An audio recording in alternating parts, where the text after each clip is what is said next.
प्यारे बच्चों, आज हम सामाजिक विज्ञान की वर्कशीट नंबर 27 करेंगे बच्चों। सामाजिक विज्ञान की वर्कशीट 7वीं क्लास की बच्चों। तो बच्चों देखिए, सामाजिक विज्ञान की वर्कशीट नंबर 27 मुगल साम्राज्य। मुगलों की आमदनी का प्रमुख साधन किसानों की उपज से मिलने वाला राजस्व था। अधिकतर स्थानों पर किसान ग्रामीण कुलीनों यानी कि मुखिया या स्थानीय सरदारों के माध्यम से राजस्व देते थे। समस्त मध्यस्थों के लिए, चाहे वे स्थानीय ग्राम के मुखिया हो या फिर शक्तिशाली सरदार हो, मुगल एक ही शब्द जमींदार का प्रयोग करते थे। अकबर के राजस्व मंत्री टोडरमल ने 10 साल 1570 से 1580 की कालावधि के लिए कृषि की पैदावार, कीमतों और कृषि भूमि का सावधानीपूर्वक सर्वेक्षण किया।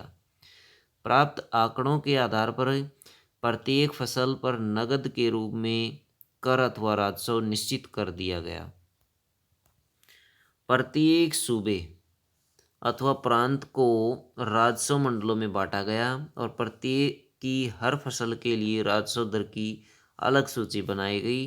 राजस्व प्राप्त करने की इस व्यवस्था को जब्त कहा गया था या जब्त कहा जाता था।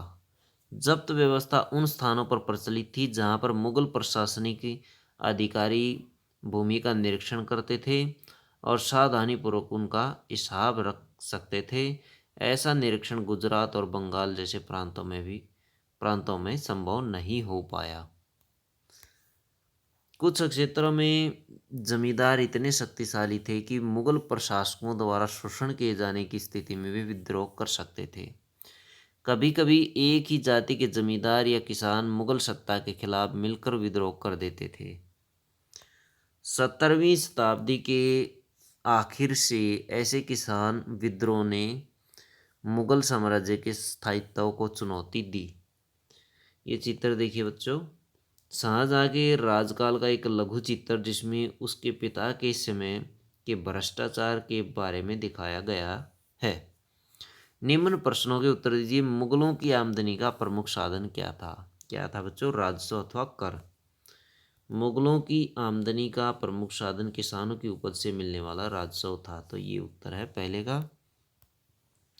दूसरा देखिए, मुगल साम्राज्य में जमींदार की क्या भूमिका थी? जमींदार समस्त मध्यस्थों के लिए, वे चाहे स्थानीय ग्राम के मुखिया हो या फिर शक्तिशाली जमीन सरदार हो, मुगल एक ही शब्द जमींदार का प्रयोग करते थे, यानी जमींदार मध्यस्थता का भी काम करते थे। अकबर के राजस्व मंत्री का नाम क्या था? टोडरमल।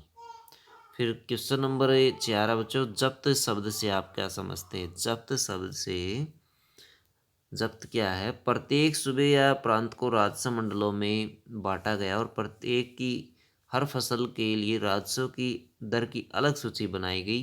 राजस्व प्राप्त करने की इस व्यवस्था को जब्त कहा गया। क्वेश्चन नंबर 5 है, इसका आंसर आप, जब्त व्यवस्था कहाँ अधिक प्रचलित थी? कहाँ अधिक प्रचलित थी? जब्त व्यवस्था उन स्थानों पर प्रचलित थी जहां पर मुगल प्रशासनिक अधिकारी भूमि का निरीक्षण करते थे और सावधानीपूर्वक उनका हिसाब रखते थे। ऐसा निरीक्षण गुजरात और बंगाल जैसे प्रांतों में संभव नहीं हो पाया। तो ये इसका आंसर है बच्चों।